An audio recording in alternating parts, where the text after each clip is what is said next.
I've been going back and forth between Japan and the United States for many years now. When I started studying Japan, Japan was on the top of the world. Japan was number one, as in the words of my late colleague, Esther Vogel. Japan was number one. Japan was on the top of the world. And, that changed, right, in the 1990s.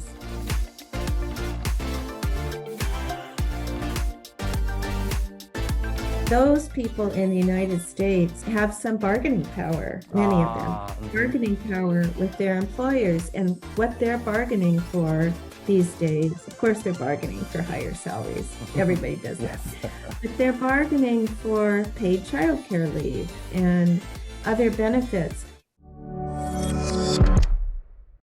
はい、こんにちは。ピボットの竹下です。今日はですね、世界的な日本研究者のですね、ハーバード大学のメアリー・ブリントン先生に話を聞きます。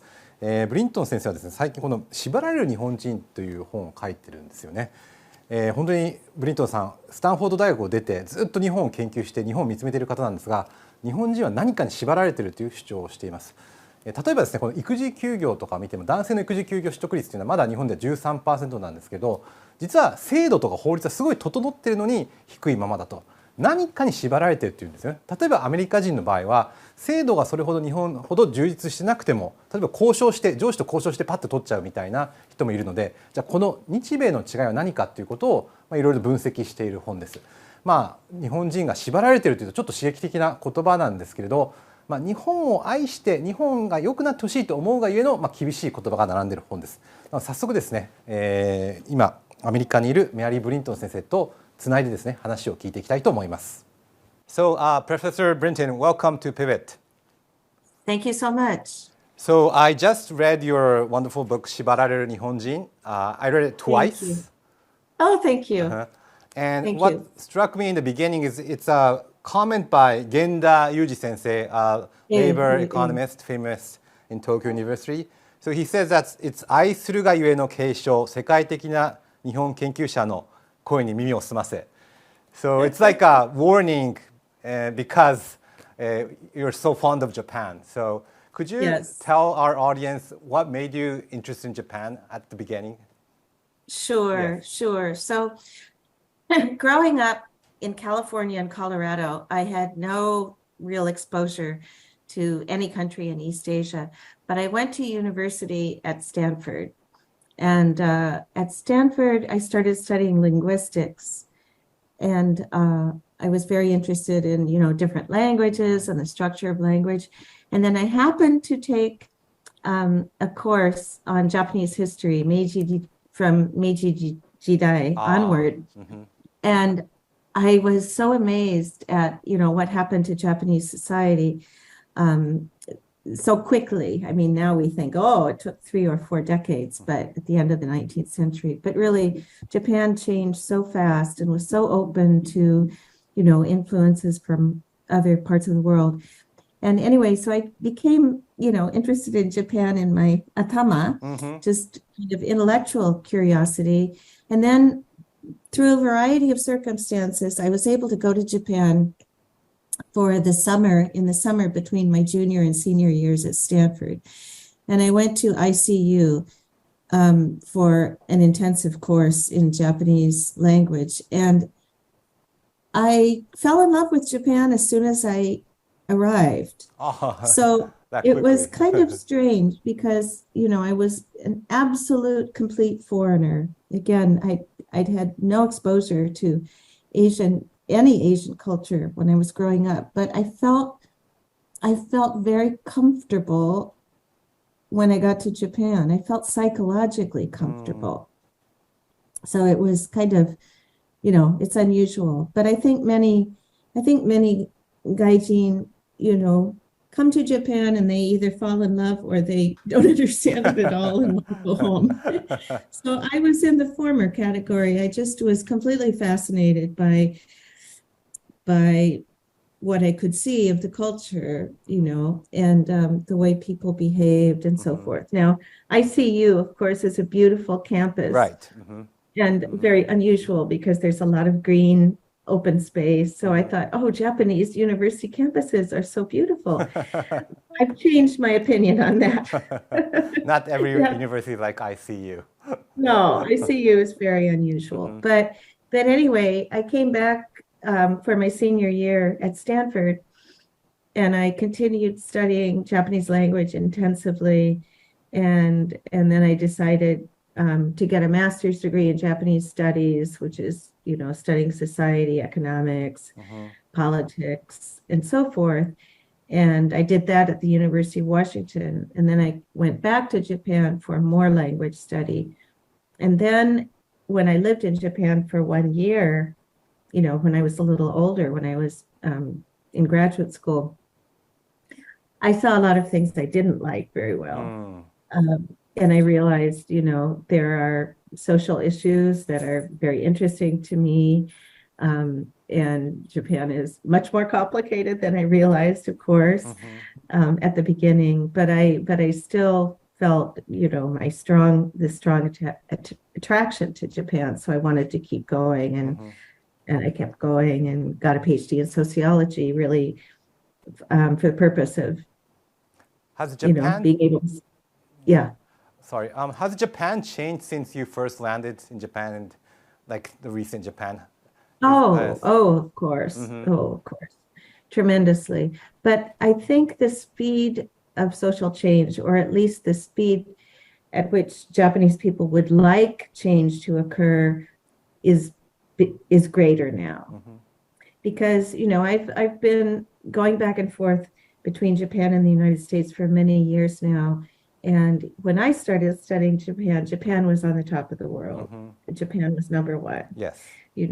As in the words of my late colleague, Ezra Vogel, Japan was number one. Japan was on the top of the world. And, that changed, right? In the 1990s, it changed a lot, that feeling. And I think, to me, it feels like Japan is really now reckoning with sort of the old institutions and systems that served Japan so well during most of the post-World War II period, but are not necessarily serving Japanese society and economy and people very well right now. So I've only been to Japan twice since the pandemic.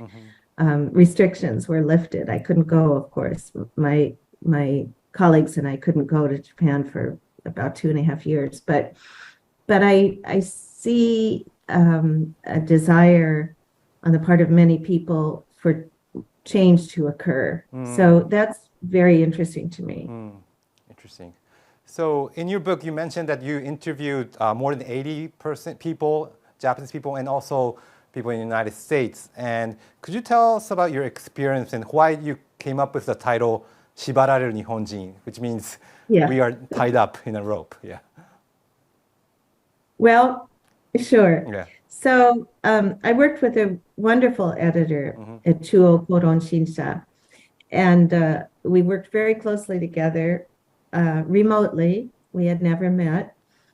And when it came time to formulate a title for the book, Genda-san and I had talked about a title that was kind of equivalent to Vanishing Japan or Disappearing Japan, because the birth rate is so low. Yes. And that's quite depressing, that kind of title.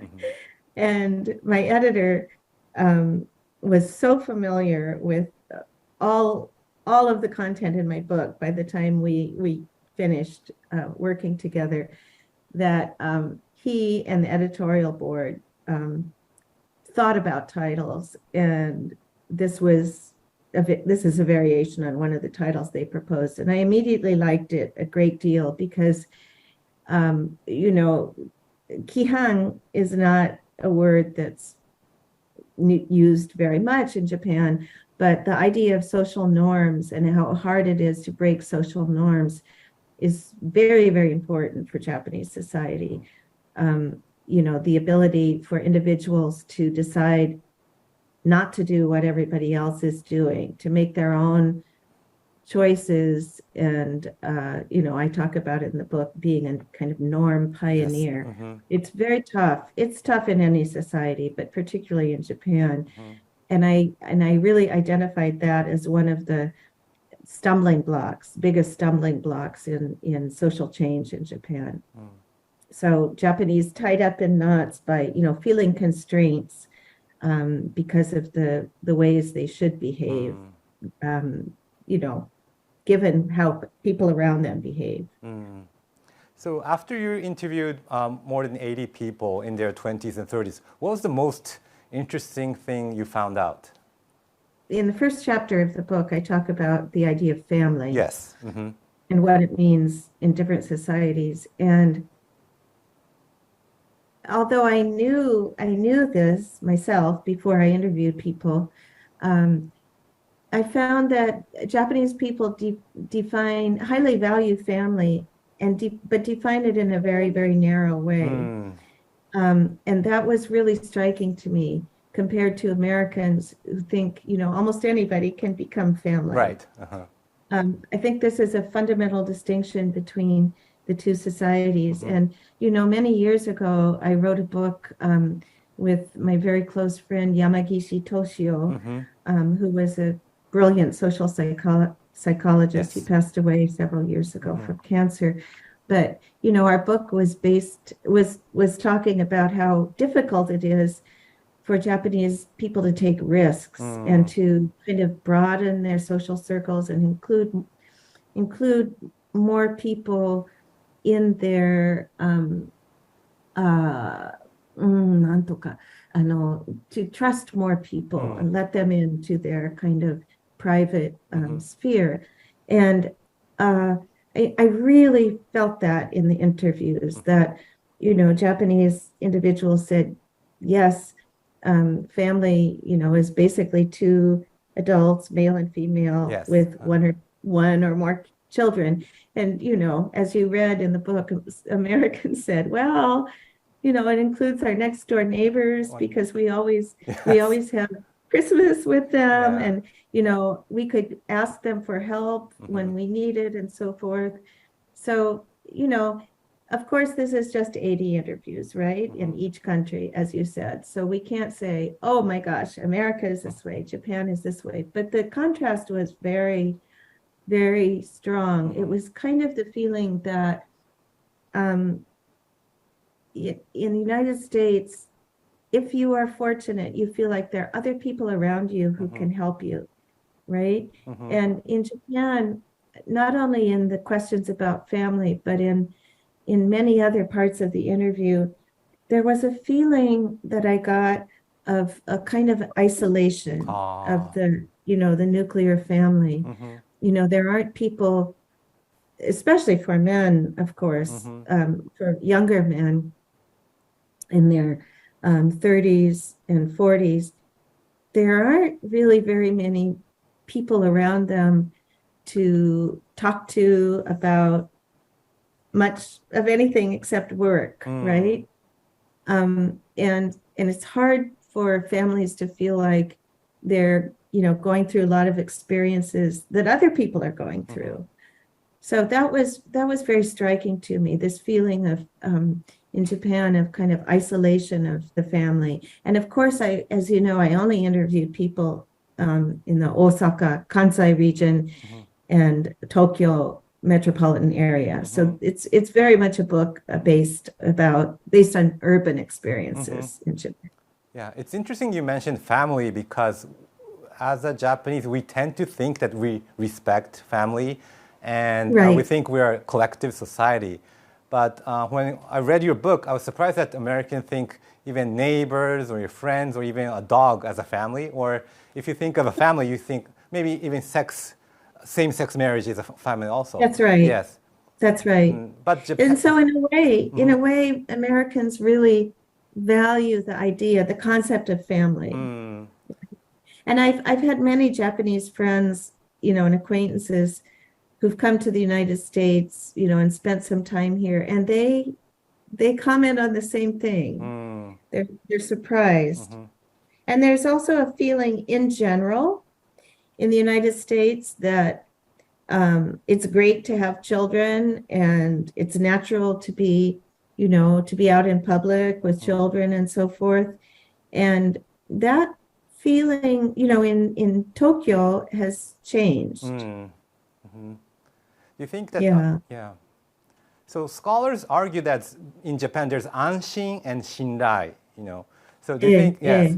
So do you think that we're not building enough shinrai, and we're so used to people same, homogeneous society, and we can only feel anshin with the same type of persons, which are mainly men. Do you think that's the situation Japan's facing right now?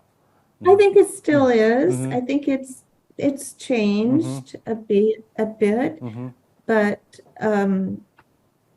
yeah, Shindai, we need more in Japan. Yes. Yeah. Anshin, in my previous work, I also did a lot of interviews, and anshin was such a fundamental value. Anshin, ante shiteru. And it can, fundamentally there's nothing wrong with that, but it can hold people back from trying new things, right? Do you think Japan's change? You mentioned that during the pandemic you saw some changes. Do you think that kind of mindset is changing right now? Because my community, the business community, people are starting their own companies, switching jobs. So I kind of feel the change, but do you feel the same way? Yeah. Yes. Yes, definitely. And as I said, a few moments ago, to me, my feeling, my intuition is Japan is changing faster now than it was, maybe 10 years ago or 15 years ago. And to me, that's a very, very good thing. I definitely notice now that, for instance, companies, startups and companies are really, I know the word diversifying is a big catchword now in Japan. Companies are really diversifying and modifying, their workplace policies, their, human resource policies, and trying different things. And that's a very, very, very good thing. I would still like to see much more job changing. I can talk about why I think that would be so valuable. But what I have been told, I was in Japan in late March, and I know a lot of labor economists in Japan, because my work is really in Japanese academia. My work is closer to labor economics than it is to sociology. So many of my friends are labor economists. And I was talking to one of my friends, and he said he sees more, mobility in job changing in the labor market taking place, and it's not a lot, but it's more than before. And he also feels like the stigma or the negative impression, that you get of somebody who changes jobs is really going down. And I think that's great. That's great, because this is the kind of thing that's hard to change, right? If you have this kind of feeling or mindset that somebody who changes jobs, there must be something wrong with them. It takes time to change that mindset. But I think it is changing, and I really, really welcome that. Do you think that change will expand to the change of gender roles, which you discuss in your book, that, in Japan, men tends to be only the breadwinner and women, female, becoming only the housekeeper? Do you think that is changing also? I think it's changing, but I think companies need to help. Yes. I think companies need to try to recognize that changing in that direction is going to be beneficial. So why aren't the companies not changing enough yet? Well, many reasons.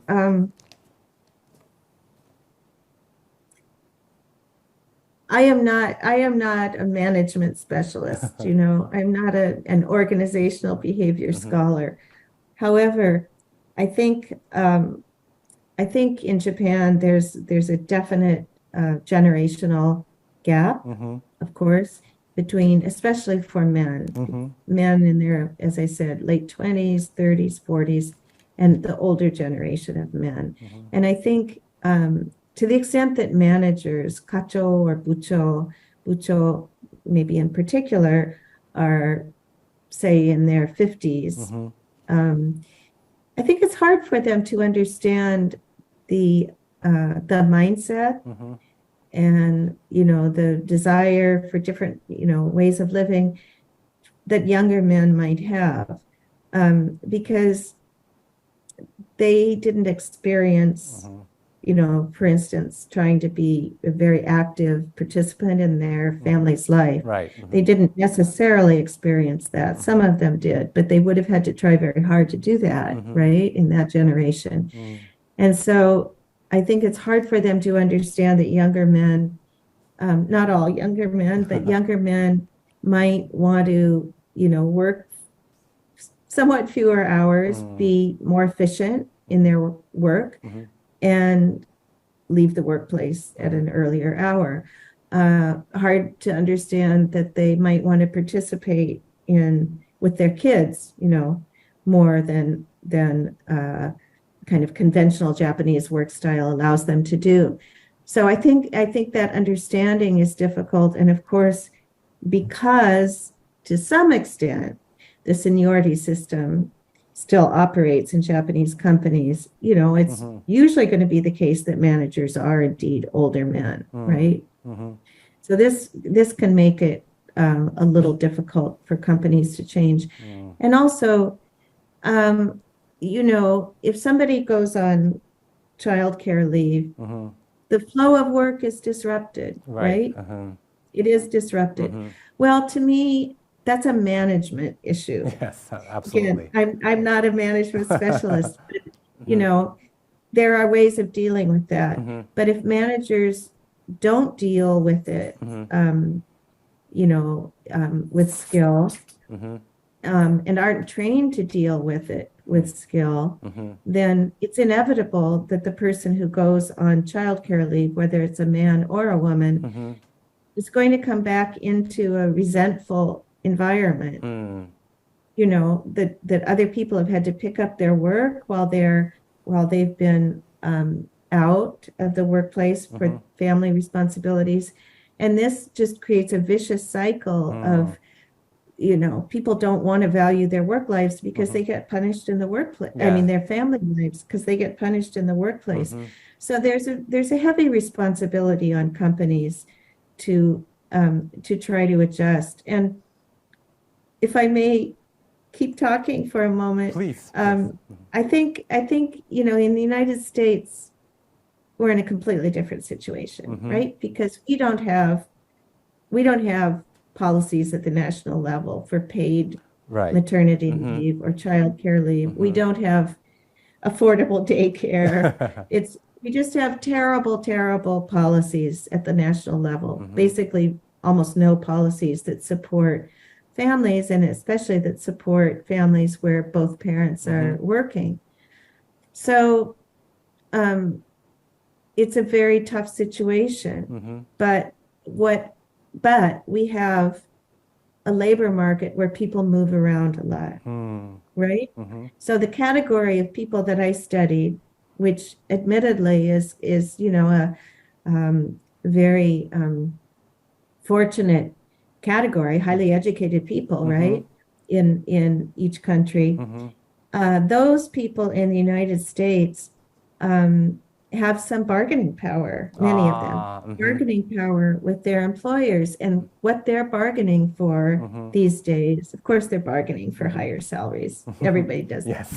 But they're bargaining for, you know, paid childcare leave and other benefits. And so this is where, you know, sometimes the free market in the United States can help us. It doesn't always, for sure. But but in a sense, it can help us because more and more companies in the US are realizing that in order to keep their talent pool, they're really talented employees, they may have to change their policies. So this mechanism in Japan is hard to start, right? Because it's not quite the case yet. I believe we could argue about it or debate about it, but I think it's not quite the case yet in Japan that companies are competing with each other over, these kinds of work-life balance policies. In the US, they are, and that's the only reason we're seeing any change at all, because the government is not helping. You made a very interesting point because when you look at the facts and figures, the number of child or women gives birth to in the US, it's 1.71, but compared to 1.34 in Japan. And so to me, correct me if I'm wrong, Japan has a lot of policies. I myself took a parental leave 15 years ago, and there was a lot of law policies, a lot of care, right. government care. But in the United States, literally no policies. But that, no policies. Yes, but that puzzles me because, Japan had a lot of policies, but low birth rate, but US, so maybe you guys have the bargaining power.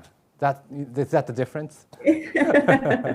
Well, in fact, now, now that I published the book in Japanese, I'm revising it and really talking more about the United States, and I'll publish this one in English, but I'll still have a lot of, comparisons with Japan. That's one thing. That's one thing. And it's also interesting that in the United States, and this is happening in Japan too. Yes. It's very interesting. It's more highly educated people who have more children. So it kind of means, it's getting harder and harder in the 21st century to have an environment where you feel like you have enough money and enough comfort in your life to have children. But in the United States, it's highly educated men and women who are having more kids.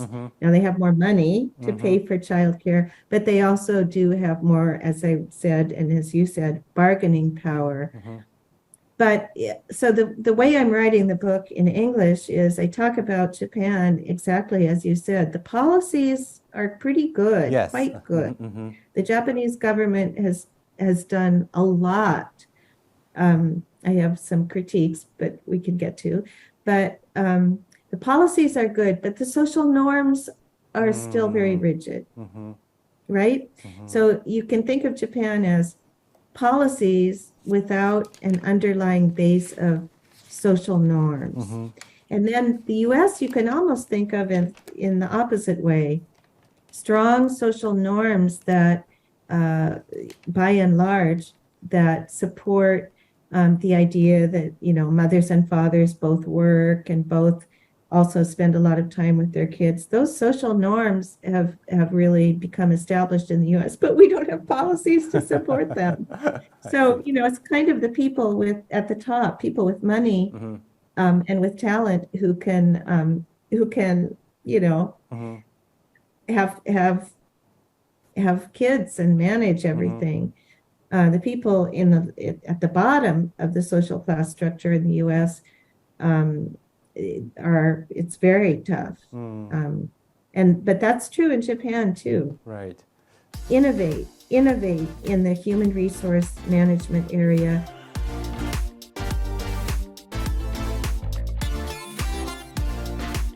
I think the younger generation does need to speak up more, and I think they need to be encouraged. Younger employees need to be encouraged to speak up more and have input into what they feel is going to work well for them. Because I also felt in our interviews, many people, men in particular, said, we want to change, but we're not going to do it unless it's top down. I understand that, but I think a little moving towards a little bit more bottom up approach is going to be helpful. So my favorite smoke in those days was a fellow named Mainu. 著者の思いや日本語にまだ翻訳されていない生のグローバル情報をお届けします。Japanese work culture in the companies where people are stuck. I believe the only logical approach. Any advice for Japanese investors? So I cannot say too many times, stay with what you know, and that's how you'll be successful. Everybody knows something about something. Stay with it. Now, some people will say, oh, Jim, that's boring. Ryan, be boring. If you want to be a successful investor, be boring.